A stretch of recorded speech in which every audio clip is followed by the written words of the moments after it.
Old flesh, dirt, maggots, and ghosts. Our job is to keep them where they belong.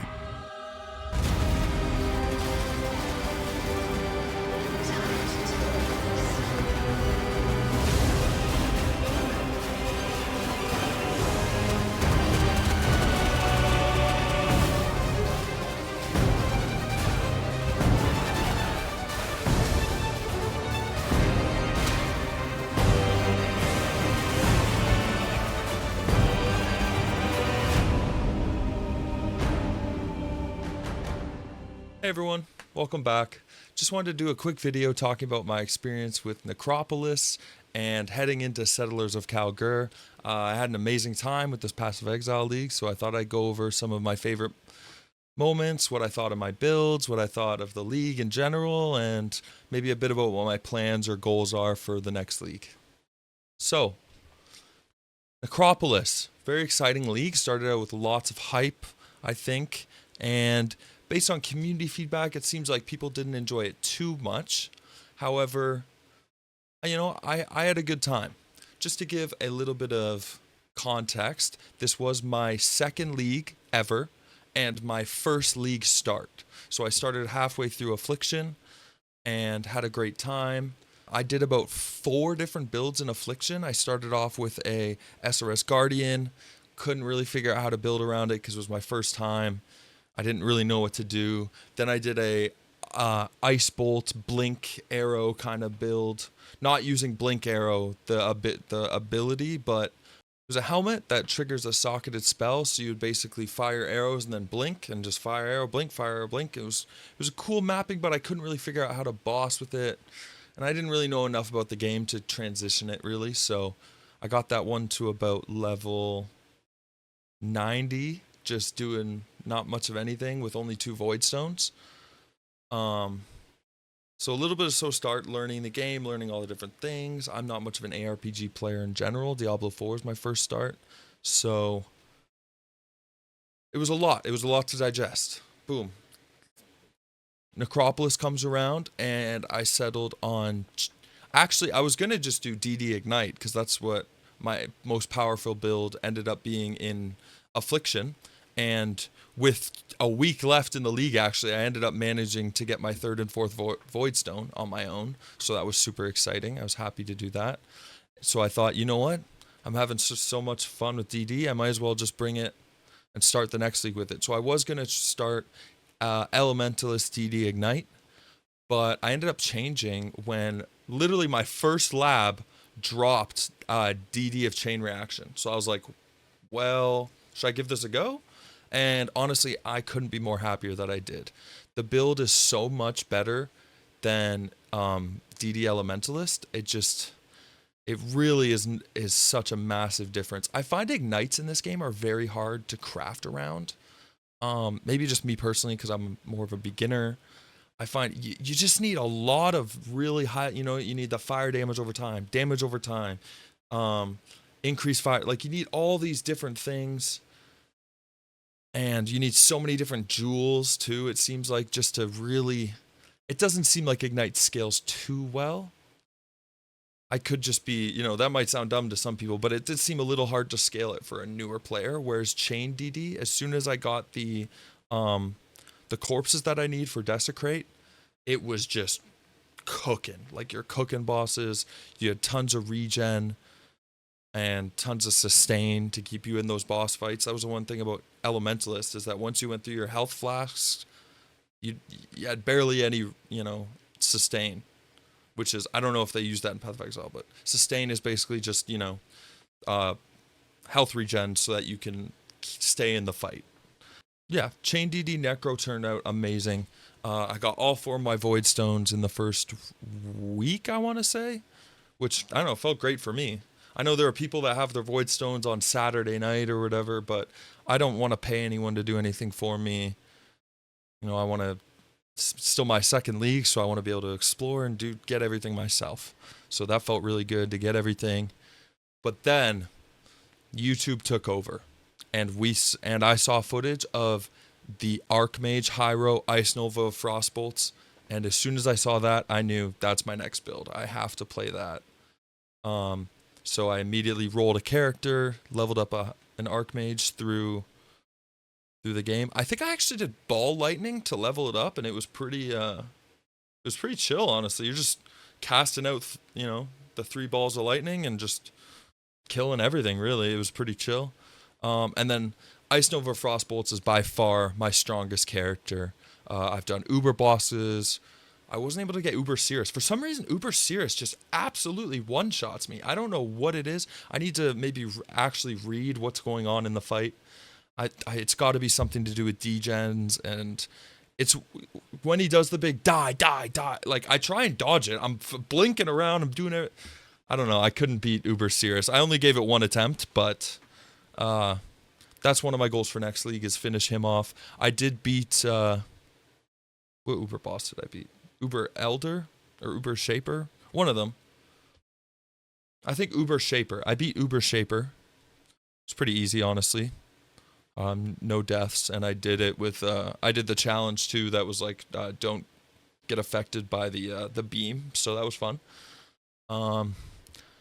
Just such a fun build. Like, map wide clear, as you can see from some of the footage on screen. It's got map wide clear. It's a little bit visually cluttered. Like, you're not really going to see what's going on your screen, but being able to just blink around the map, clear it super fast, do tons of damage, not take much damage because you're just leeching everything, and the damage gets taken from your mana pool before you, like, just such a fun build. I used that to eventually get my Mage Blood.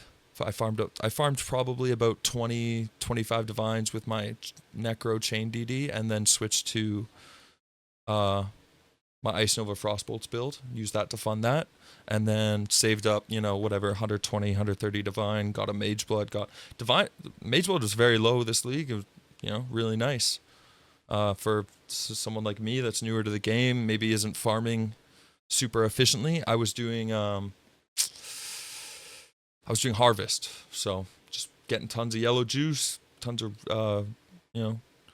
I guess I'd focus on yellow and blue for the most part. Red usually seems the cheapest, but it was lots of fun. And then this brings me to my next build, which was I saw on Cute Dog stream, so shout out him. Static Strike Shockwave Slayer.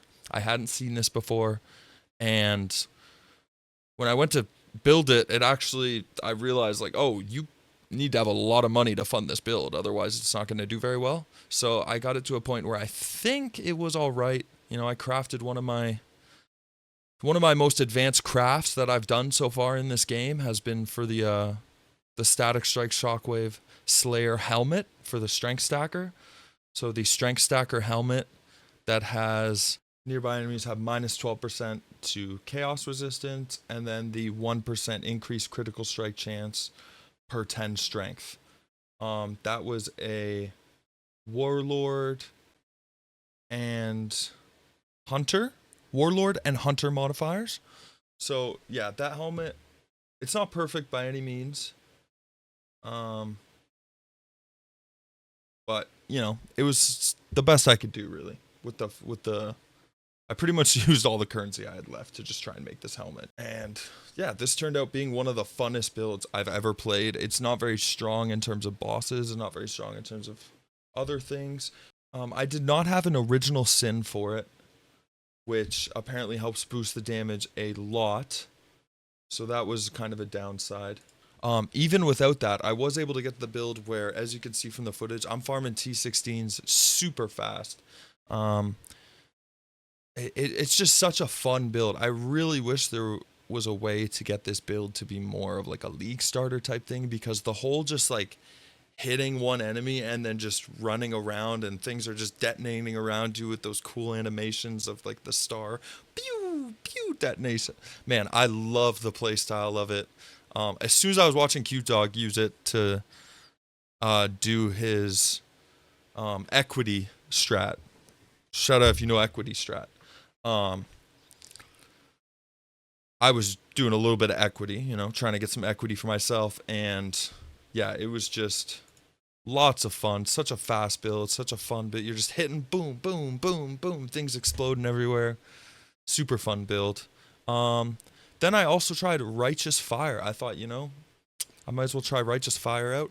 And it was super comfy for, in terms of leveling, like the comfiest campaign run I've had out of anything. You're just literally, as soon as you get the Righteous Fire, I think it was around level 28, you're just running through one shot and everything.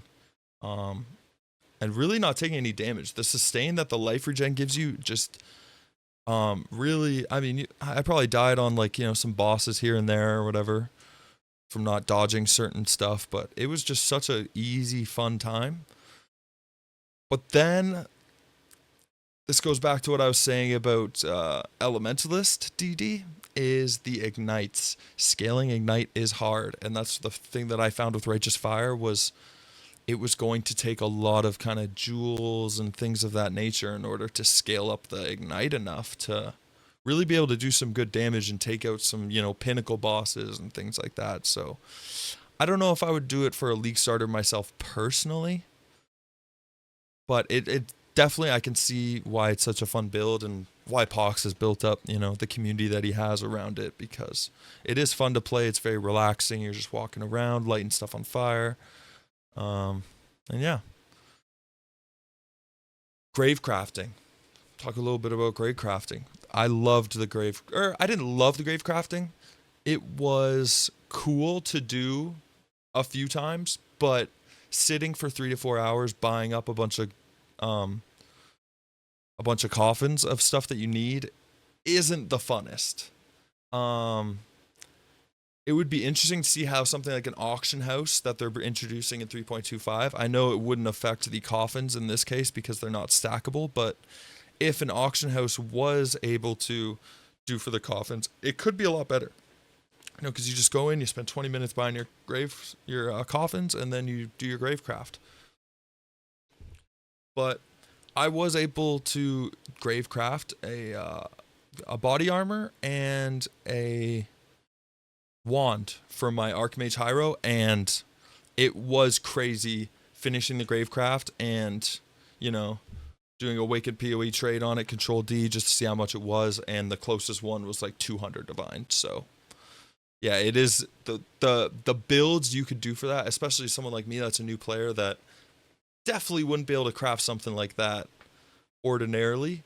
It was very cool to have these super strong things that are worth a lot, and it definitely made my Ice Nova Archmage just that much stronger. It had, T1 cast speed and T1 mana regen fractured, and then I just crafted it until it had T1 mana and T1 spell damage.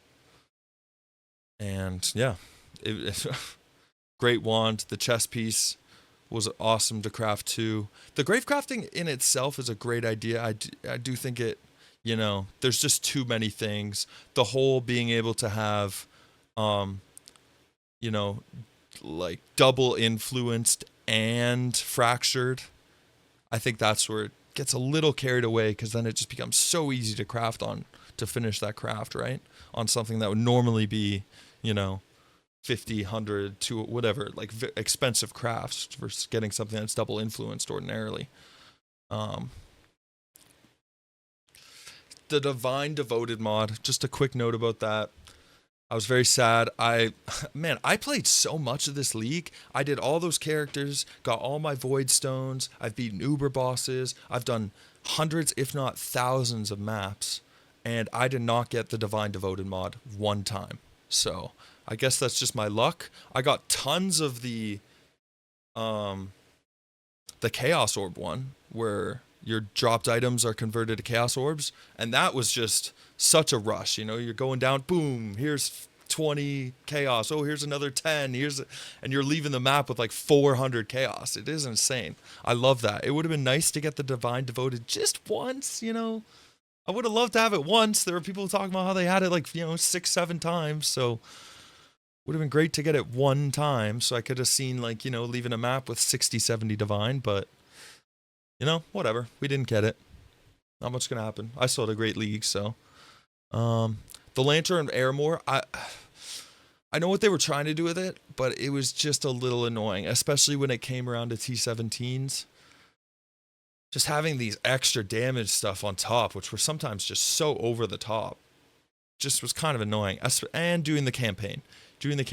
I know it made a lot of people just not even want to play the game, because like people like Kriparian, he just quit the league almost right away because I'm pretty sure only plays Ruthless, or it's either only plays Hardcore or he played Hardcore for so long that now he only plays Ruthless. And yeah, you just couldn't do anything with those Lantern mods. Some of them were just crazy. It's like 100% extra damage as as fire or something. So, I think the league would have been better if there was something else in its place instead of that. T17s, they were fun. They felt a little...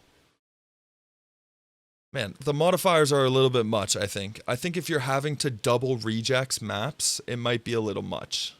I would love to just get T17s to a point where I just have to use one rejects. And even using the double rejects, you still don't... Like, there could still be a mod that slips through where you can't do the map now. But, T17s they were fun. I didn't get to, do any of the back to basics and insane farming that was happening, but I had some fun with T17s. I actually beat one of the bosses without getting affected. I did one of the challenges for one of the T17 bosses. So that was fun. Plans and goals for next league. So what am I doing for next league? I actually don't know at this point. There's been so many different things. The league does look amazing. We had the reveal last Thursday. I was up at a cottage and watching it, and it was just amazing, honestly. It just kept going on and on. Just shout out to the people that make this game, man, because I'm so used to other games where the people that make the game, I know the corporate heads aren't the developers. Developers of almost all games really care about their games, but the corporate suits really get in the way of that for some companies. I play games like Destiny 2. It's really struggling in the seasonal department after absolutely crushing the expansion. The expansion blew everyone out of the water, and now the seasonal department looking a little lackluster. And then games like Diablo 4, seasonal department looking a little lackluster, especially when you have companies like this, which is a free-to-play game, dropping a free-to-play season with 30,000 words of patch notes. I think the patch notes for the final shape were 9,000 words, and that was the biggest ever patch notes that Bungie's done. So it kind of just goes to show just how much... That's a year-long expansion. Their patch notes for a year-long expansion are only 9K, and the patch notes for 3 to 4 month league are 30,000. So just the amount of work these guys put in to keeping the player base happy and just really making an unbelievable game for us is just amazing. And I can't stress how amazing, just to keep using that word, amazing everyone is at GGG. So thank you. What am I going to do next league? I'm not sure, honestly. The builds, they're coming in. I'm looking at Bone Shatter Juggernaut. I'm looking at Lightning Strike Slayer. I'm also looking at Lacerate Gladiator. All melee builds. We are going melee. I feel like if you're not going melee next league, you're missing out a little. Maybe not as a league starter. You gotta do a melee build, right? You don't gotta start melee, but I mean, with all the buffs coming in for melee and what's getting changed, you definitely have to at least give melee a try, right? So I'm excited to give melee a try. I did a run through on standard of Bone Shatter Jug, and it was just amazing. Like, I don't know what everyone was taught. Everyone says that Bone Shatter Jug's not good. Is that what they say? Because that's what I seem to hear. Like, oh, it's been nerfed a lot. It was still really good. Now, the single target damage, even in the campaign, was lacking a lot. But in terms of getting through the maps and clear speed and I mean, you're basically hopping around, hitting one guy in a pack, and everyone else around him dies. And then hop, hit, hop, hit, hop, hit. That's all you're basically doing, and it's it's a lot of fun. It made me want to play Bone Shatter more. I am interested to see what Gladiator starts like, just because everyone's saying that you get 95% block chance, and you're basically just stand there and you're unkillable. So I would love to, I am a bit of a lazy player, so if I can get a build where I can just stand in front of a boss and just hit him down, I might have to do that. But yeah, what a league that was. It was only my first league start, second league overall, but I had lots of fun, and I can't wait to get into 3.25. If you made it through this far through the video, why don't you shoot a comment down below? Let me know what you're playing for the next league. I'd love to know and see what other people are playing. But thank you guys so much for watching. Always means a lot to me. And I will see you guys in 3.25. Let's go.